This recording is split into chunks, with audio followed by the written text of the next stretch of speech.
Jake Gyllenhaal in Love and Other Drugs. He was there, I remember that. Or maybe you've seen him on the small screen on The Daily Show with Jon Stewart. And just a few weeks ago, I saw him live and in color in the Tony-winning Broadway musical. Everybody's talking about it. It's no exaggeration when I say everybody wants tickets to the Book of Mormon. And guess what? Josh Gad is hilarious, and he joins us here in the studio. Hello, Josh Gad. Hello, beautiful gal. Thank you. Could you say that part again? Hello, beautiful gal. No, Josh, this is the thing. What's it like when people say, you know, it's offensive and it's vulgar, but you really should go see it? You know, and that's how everyone, before I went to see it, that is how everyone described it to me. yeah, you know, it's interesting because they're wrong. They're wrong. Well, no, Josh, there is a scene where long, dark penises are brought on stage. Yes, no, it's true. It's true. There's a simulation of sex. It's true. There was actually a 4 or 5-year-old sitting in the front row the other day, and I was like, "Oh, you're the perfect demographic for this." It is. A 4 or 5-year-old really should not be in that show. No, they shouldn't be in that show. Okay, but go ahead. But it's what's interesting about it is offensive. It is vulgar. But at the end of the day, it's also one of the most heartfelt musicals on Broadway right now. It's got a sweetness to it. Good way to describe it. Doesn't it? Yes, like it's got a sweetness to it. Yes. And an honesty that I think a lot of people respond to. And so it's not just the insane antics that I think a lot of people associate with Trey and Matt's work. Yeah. It has pathos that a lot of people really respond to. No, I love what you said about his sweetness. I hadn't thought about it, but when I think about it, you're absolutely right.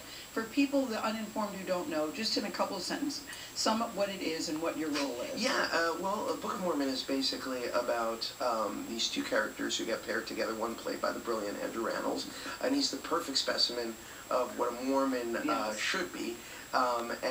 His name is Elder Price, and then there's me, which is the complete opposite. Elder Cunningham. Elder Cunningham, who kind of lives up to his name in that he's a cunning little ham. Yes. Tends to lie a lot and exaggerate about things, which causes severe problems. And the two of them get sent on a mission to Uganda. Yes. Which winds up Everyone wants to go there. Yes. Which winds up being a bit of a misdirection for them because Elder Price dreams of going to Orlando, and Elder Cunningham just dreams of being Elder Price's best friend. Yes, and you really do. But what's so interesting to me is that, I was telling Josh during the break, I think you've got job security, and it really is about acting, because some people could take that role, your role, and it could be a caricature, it could just be a funny ha-ha, and it is that. But as you said, there's a sweetness, there's something that you pull for the guy, even when you can see, God, you're doing some stuff that isn't cool. But there's just something about the way you play the character that really is very endearing. And to me, it's because of you and your acting abilities. I really mean that. I really mean that. Thank you. And when we left, you know, I went with a posse. Oprah, of course, was there. Did you guys know Oprah was coming? We did know Oprah was coming. My favorite moment was backstage afterwards. Yeah, we came back after. Yeah, you know, you guys came backstage, and I handed Oprah my camera and asked her if she could take a picture of me. And she got the biggest kick out of that. No, I wondered if anybody's ever asked that of Oprah before. No, Josh, they haven't. This is what was so funny, because everybody's like, Oprah, let me take a picture. And Josh goes, here, could you take this picture, please? No, she, number one, it caught her off guard. We all just sort of cracked up and said, we like that guy. But, you know, your background is really interesting, because you've been on The Daily Show. You've been doing this for a long time. Yeah. And if people may not necessarily know the name, they certainly know the face. Well, they assume it's Jack Black. And do they? No, a lot of times. It's just, that's a fat, funny guy from something. I know that. I assume I've heard his voice in Kung Fu Panda, or seen him in Superbad, but I'm not sure where I know him from. No, you know what? It's an extraordinary thing. Well, you have a different look. It's not the typical leading man Broadway look. Yes, thank you. But you roll with that. I do. I roll with it, and I'm honored to be doing the things that I'm doing. But what's been really amazing is the level of recognition that I have received on the street for a show that only 1,100 people a night get to see, you know, in a manner that is not conducive to close-ups. It really is fascinating to me, because it is leaving such an indelible impression on everybody who's seeing it. And that, to me, is such an honor, because theater is my greatest love. I studied it in college. You did? I did. I went to conservatory. I went to Carnegie Mellon, and for me, was acting what you wanted to do? You knew I want to be an actor. I knew from an early age. What did you know? I knew I wanted to be on your show, and the only way I was going to get there was by. Oh, he's quick too. was by going to conservatory.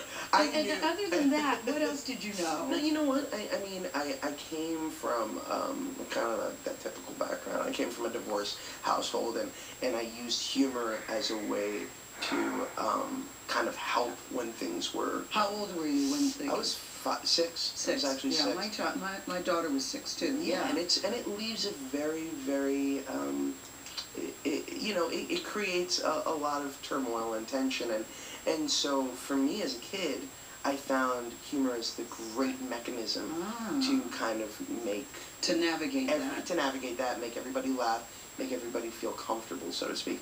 And then I realized from that point on that was what I had to offer. So when did you know, Josh, that you were good at it? Because this isn't, listen, I saw you. I'm still not sure if I'm good at it. Oh, no, you're good. You were nominated for a Tony. Hello.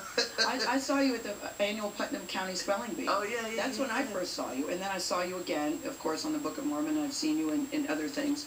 But when did you say, you know what, I'm pretty good at this? You know, I think... And I know you know you're pretty good, and I'm not trying to tell you to toot your own horn, but at a certain point you realize that, you know, I'm pretty good. Yes, when did that happen for you? But I think that I still manage my own expectations through my own insecurities, because it's what drives me at the end of the day to...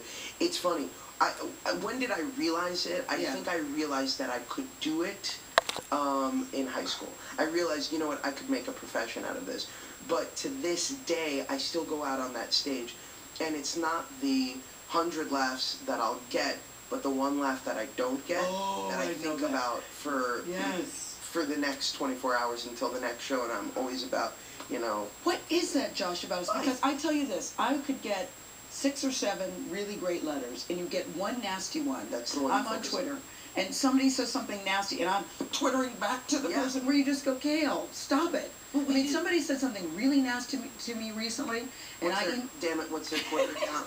We're going to get them Josh, it was so nasty and vulgar. And I immediately twittered them back. Those are jealous people at the end of the day. No, this took it to a whole different level. And I said to that person, you know, you're such a class act, your mom must be very proud.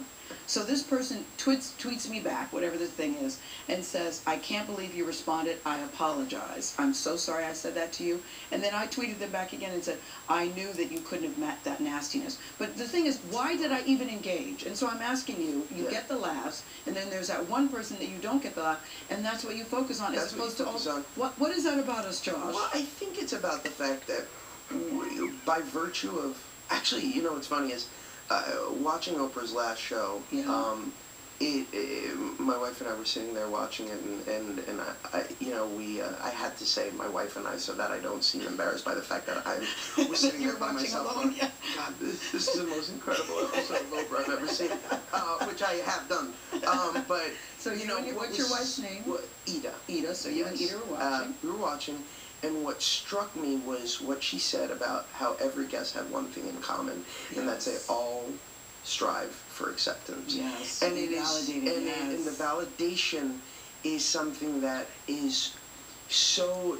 I mean, it's true for everybody, but it's that much more powerful for performers, because that is, and you know, and what you're doing and what we're all doing is we are seeking acceptance in some way. Yeah. We are seeking a validation through laughter, through applause, through tears, and ratings. Through ratings, yes. No, it's We're seeking Les Moonves' validation. No, it's true. I love what you said about your wife, because I was reading you guys became parents.